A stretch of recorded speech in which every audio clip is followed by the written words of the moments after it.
Peugeot's second generation 308 family hatch gets an additional polish in this mildly facelifted guise, with smarter packaging, extra engineering options and a bit more useful technology.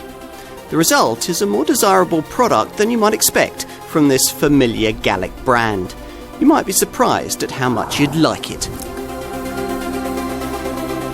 On the move in this 308, your first impressions feel positive as you settle in behind the small, low-set steering wheel that's now an established brand trademark and peer above it at the slick-looking dial pack. Now, not everyone is in favour of this so-called iCockpit layout, but we like the way it imparts a more direct, connected feel to the on-the-road experience. With this facelifted model, the brand hasn't made any dynamic changes to the car's ride and handling, but that remains impressive with a well-judged blend of responsive suppleness. Instead, the development budget has been focused on the creation of a new 1.5-litre BlueHDi diesel engine. It's more refined and responsive than the previous 1.6-litre unit, and it was launched with 130 bhp on tap.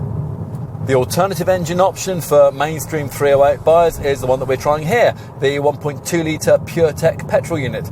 Now, this power plant may only have 3 cylinders, but it punches well above its weight, whether you choose it in 110 bhp 5-speed manual form or in the 130 bhp guys that we're trying here, where it gets either a redesigned 6-speed manual gearbox or the option of EAT6 6-speed automatic transmission. The PureTech unit's efficiency is impressive, with the base 110 bhp derivative capable of up to 70.6 mpg on the combined cycle and 95 grams per kilometre of CO2.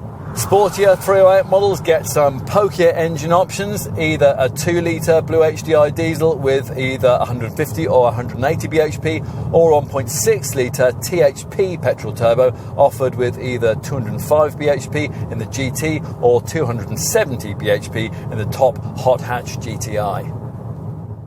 Now, whether you choose the 5-door hatch we have here or the alternative SW Estate, which rides on a lengthier wheelbase, you'll be getting yourself a family hatch class car that's a little shorter and narrower than the class norm, and a touch lower too, but also one that's lighter and more space efficient than most of its competitors, thanks to a modular EMP2 platform that's so sophisticated it required no fewer than 116 patents.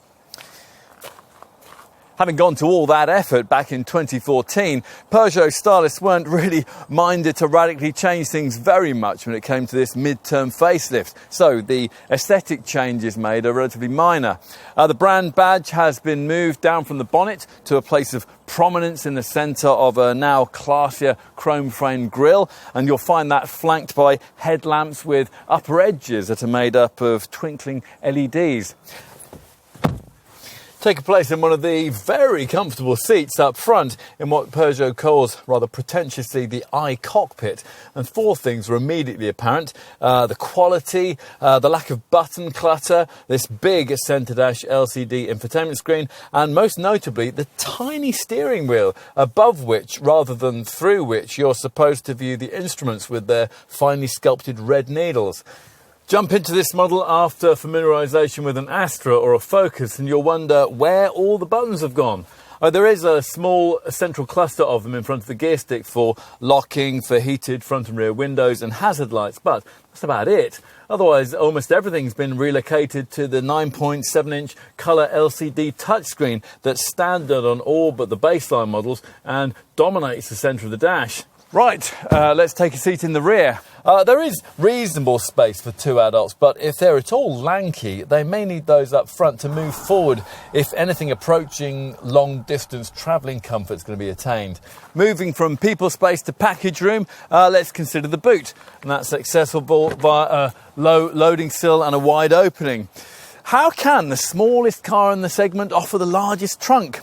Answers on a postcard, please. Now, in total, there is 470 litres on offer back here, provided you include the useful 35-litre underfloor section in that calculation. If you do need more, then you'll need to talk to your dealer about the 308 SW Estate model. Peugeot isn't just building a car with this 308, it's building a reputation. For too long, this much-loved brand lost sight of what made people want its products: Now it's setting out to build desirable machines once more. Models that aren't simply playing catch-up or trying to copy the big sellers. Sure enough, this is a vehicle with a definite feel of its own. Now, it's not going to appeal to everybody, but it is now a car that the company can rightly feel proud of. A contender that's good enough to worry the best in the business. Overall, though, what's on offer here is a car that's continuing to restore Peugeot's reputation for building elegant, comfortable and understated vehicles. A car that gives the brand a shot at making good on its upmarket aspirations.